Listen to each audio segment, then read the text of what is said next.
সাবেক প্রধানমন্ত্রী শেখ হাসিনাকে দেশে ফিরিয়ে আনার ক্ষেত্রে আমরা নানান সময় সরকারের উদ্ভট সব নাটক মঞ্চস্থ করতে দেখছি। কারণটি কি এর? রায় ঘোষণার পরপরই শেখ হাসিনাকে ফেরাতে ভারতকে আমাদের পররাষ্ট্র মন্ত্রণালয়ের পক্ষ থেকে ওই দিনই চিঠি দেওয়া হবে বলে জানানো হয়েছিল, কিন্তু সেই চিঠি এখনো পর্যন্ত আনুষ্ঠানিকভাবে ভারত সরকারের হাতে পৌঁছায়নি বলে এখনো পর্যন্ত আমি যতটা জানি। এবং সর্বশেষ খবর হচ্ছে, গণমাধ্যমে যেটি এসেছে যে আমাদের পররাষ্ট্র মন্ত্রণালয়ের দায়িত্বপ্রাপ্ত উপদেষ্টা এমনকি পররাষ্ট্র সচিব কেউ কোনো মন্তব্য করতে রাজি হচ্ছেন না চিঠি দেওয়ার বিষয়ে। এমনকি পররাষ্ট্র মন্ত্রণালয়ের কর্মকর্তা পর্যায়ের কেউ এ বিষয়ে গণমাধ্যমের সঙ্গে কোনো প্রকার কথা বলতে চাচ্ছেন না, একেবারে মুখে কুলু পেটে আছেন। কাহিনী আসলে কি? সরকার আসলে কি চায়? এত আয়োজন করে রায় ঘোষণা করা হলো, এখন চিঠি দেওয়ার যে তথ্য সেইগুলো জানাতে অপারগতা প্রকাশ করছে বা মুখে কুলু পেটে আছে কেন? গত বৃহস্পতিবার পররাষ্ট্র মন্ত্রণালয়ের পররাষ্ট্র সচিব আসাদ আলম সিয়াম একটি সংবাদ সম্মেলন করেন ভুটানের প্রধানমন্ত্রী বাংলাদেশ সফর উপলক্ষে। তো সেখানে শেখ হাসিনাকে ফেরাতে পররাষ্ট্র মন্ত্রণালয়ের চিঠির প্রসঙ্গ তোলেন সাংবাদিকরা, কিন্তু তিনি সেখানে স্ট্রেট জানিয়ে দেন যে এই সংবাদ সম্মেলন শুধুমাত্র ভুটান সফর সংক্রান্ত এবং এর বাইরে অন্য কোনো বিষয়ে আলোচনা করা একেবারেই অসৌজন্যমূলক। মানে অন্য কোনো ফর্মাল বিষয়ে প্রশ্ন করা হবে সেটি অসৌজন্যমূলক হয়ে যাবে, এবং তিনি বলছেন যে শুধুমাত্র আঞ্চলিক বিষয়ে আলোচনা। তো ভুটানের প্রধানমন্ত্রীর সফর বাংলাদেশে হবে সেই বিষয় তো আছে, প্রশ্ন সাংবাদিকরা করবে, কিন্তু তার পাশাপাশি যেহেতু আঞ্চলিক বিষয় সেহেতু ভারত এবং শেখ হাসিনা সম্পর্কে প্রশ্ন করতেই পারে। এখন পররাষ্ট্র সচিব কি বললেন? তিনি বলেছেন যে আঞ্চলিক বলতে আমরা সার্ক এবং বিমস্টেক বুঝিয়েছি, আমরা আমাদের আলোচনার পরিধির মধ্যে সীমিত রাখতে চাই, মানে যেই এজেন্ডা তার মধ্যেই তিনি সীমিত রাখতে চান। বেশ ভালো কথা। তিনি যে একেবারেই বিব্রত বোধ করছিলেন এটি বেশ বোঝা যাচ্ছিল। বৃহস্পতিবার সন্ধ্যাতেই যখন পররাষ্ট্র উপদেষ্টা তৌহিদ হাসান সাহেবকে প্রশ্ন করা হলো, সাংবাদিকরা প্রশ্ন করলেন যে দিল্লিতে চিঠি পাঠানো হয়েছে কিনা বা বিষয়টি গোপন রাখা হচ্ছে কেন, এই প্রশ্নের উত্তর তিনি একেবারে দিতে চাননি, কোনো ধরনের কোনো প্রকার মন্তব্য করেননি।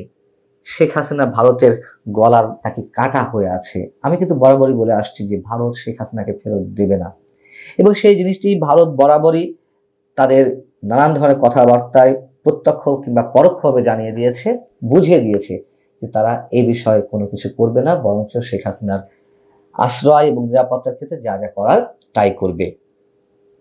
আমরা একটু খেয়াল করি যে সরকার কেন উদ্ভট সব কথাবার্তা বলছে মাঝে মধ্যে, এবং সেই উদ্ভট কথাবার্তার ধারাবাহিকতায় বৃহস্পতিবারে আমরা নতুন একটি বিষয় সংযোজন করতে দেখলাম আইন উপদেষ্টাকে। সে বিষয়ে আসছি। আমাদের একটু খেয়াল রাখা দরকার, গত বুধবার ভারত এবং বাংলাদেশের দুই জাতীয় নিরাপত্তা উপদেষ্টা অজিত দোভাল এবং ডক্টর খলিলুর রহমানের সঙ্গে একটি বৈঠক হয়েছে, একেবারে ক্লোজ ডোর মিটিং। সেখানে কি কি বিষয় উত্থাপিত হয়েছে কোনো ধরনের স্পষ্ট করে কিছু জানা যায়নি বা আনুষ্ঠানিকভাবে কোনো পক্ষই কিছু বলেনি, কিন্তু আমি আপনাদেরকে জানিয়েছিলাম যে যেসব বিষয় আলোচনা হয়েছে তার মধ্যে ভারত শেখ হাসিনাকে ফেরতের বিষয়ে তাদের মনোভাবের কথা স্পষ্ট জানিয়ে দিয়েছে ডক্টর খলিলের কাছে, আমরা দেখলাম। এবং এই বৈঠকটি ছিল বুধবার। বৃহস্পতিবার এসে আমরা দেখলাম যে আইন উপদেষ্টা একটা নাটকীয় মন্তব্য করলেন, যে বিষয়টি আমার মতো মানুষেরা জানে কিন্তু তিনি জানেন না, প্রমাণ করে দিলেন, অথবা জানা সত্ত্বেও এক ধরনের মঞ্চস্থ করা হলো নাটক, মানুষকে বোকা বানানোর চেষ্টা করা হলো। তিনি কি বললেন?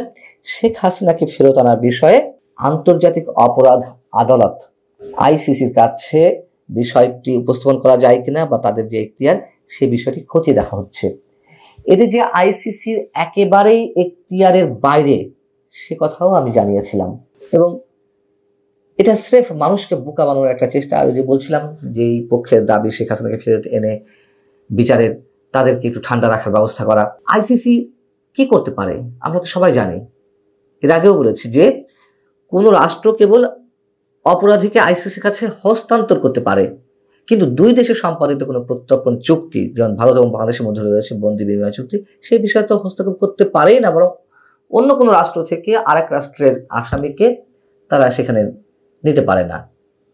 এবং আরো মজার বিষয় যে ভারত কিন্তু রোম সংবিধিতে স্বাক্ষরকারী কোনো রাষ্ট্র নয়।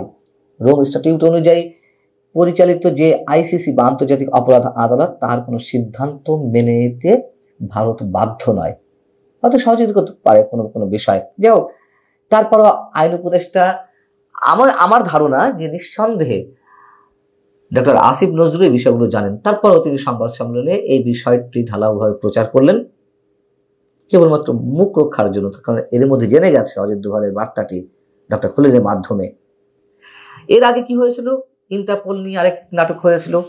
ট্রাইব্যুনালের প্রসিকিউশন টিমের অন্যতম সদস্য গাজী মনোয়ার হুসাইন তামিম, তিনি সাংবাদিকদের বলেছিলেন যে শেখ হাসিনা ভারতে আছেন, তার বিরুদ্ধে ইন্টারপোলের কাছে রেড নোটিশ জারির আবেদন করা হয়েছিল একবার, কিন্তু তাতে সাড়া দেয়নি এবং রায় ঘোষণার পর পরে আবারও আবেদন করা হবে। এই আরেকটা নাটক, অহেতুক মন্তব্য। অহেতুক ঠিক নয়, তারা এক ধরনের ব্যতিব্যস্ততার মধ্যে রাখতে চাচ্ছে আমাদেরকে ঘুম ভাঙ বুঝিয়ে। তো ইন্টারপোল কি করতে পারে? ইন্টারপোল রেড নোটিশ জারি করতে পারে। কাদের ক্ষেত্রে? কোনো দেশ থেকে যখন সন্দেহভাজন অপরাধের তথ্য দিয়ে সংশ্লিষ্ট রাষ্ট্রটি বা দেশটি ইন্টারপোলের কাছে আবেদন করে, মানে রেড নোটিশ জারির জন্য আবেদন করে। রেড নোটিশ ইন্টারপোলের আন্তর্জাতিক গ্রেপ্তারি পরোয়ানার সমতুল্য। যেহেতু আন্তর্জাতিক গ্রেপ্তারি পরোয়ানার সমতুল্য, সেহেতু এই ধরনের নোটিশ জারি করা হলে মুহূর্তের মধ্যে এর যে 190টি সদস্য রাষ্ট্র রয়েছে, সেই সব রাষ্ট্রের পুলিশের কাছে চলে যায় এক্সাক্ট তথ্য উপাত্ত গ্রহণের মাধ্যমে, এবং সর্বশেষ যে অবস্থান সেটিও জানিয়ে দেওয়া হয়। তো সেভাবে আসামিকে ধরা হয় এবং যে রাষ্ট্রে পালিয়ে থাকে সেই রাষ্ট্র সহযোগিতা করে। কিন্তু আমরা কি জানি? সবাই জানে যে শেখ হাসিনা ভারতে রয়েছেন। তো ইন্টারপোল তো কোনো পুলিশি সংস্থা নয়, বিশ্বের বিভিন্ন দেশের পুলিশ বিশেষজ্ঞ এবং অপরাধ বিশেষজ্ঞদের নিয়ে গঠিত একটি সংস্থা। তারা তো অ্যারেস্ট করে আনতে পারে না, তারা তথ্য দিয়ে দেয় এবং সেটি সদস্য রাষ্ট্রগুলোর মধ্যে মুহূর্তের মধ্যে ছড়িয়ে পড়ে।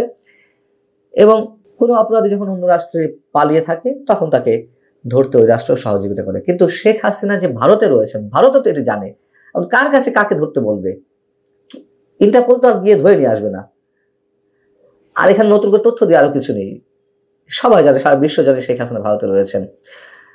বাস্তবতা হচ্ছে কি, আমি এর আগেও আপনারা খেয়াল করে দেখতে পারেন, আমি অনেকবার মন্তব্য করেছি বিভিন্ন ধরনের কন্টেন্টে, যে সরকার নিজেই শেখ হাসিনাকে ফেরত নিয়ে আসতে চায় না। কেন নিয়ে আসতে চায় না? শেখ হাসিনাকে ফেরত নিয়ে আসার পরে যে সিচুয়েশন তৈরি হবে, বাংলাদেশে যে একটা আনরেস্ট তৈরি হবে, একটা অস্থিরতার সৃষ্টি হবে, সেটি সামাল দেওয়ার সামর্থ্য সম্ভবত সরকারের নেই। অতএব এই যে নানান সময় নানান ধরনের মন্তব্য, কখনো ইন্টারপোলের কাছে রেড নোটিশ জারি করার জন্য আবেদন, কখনো আইসিসিতে আবেদন জানানো, এই কথাগুলো বলার অর্থ হচ্ছে সরকার নিজেই তার দুর্বলতার বহিঃপ্রকাশ ঘটাচ্ছে। শেখ হাসিনাকে ভারতও দেবে না, আর অন্য কোনো উপায়ে সরকারের দ্বারা সম্ভাবনা যে তাকে ফিরিয়ে আনার। ভালো থাকুন সবাই, আল্লাহ হাফেজ।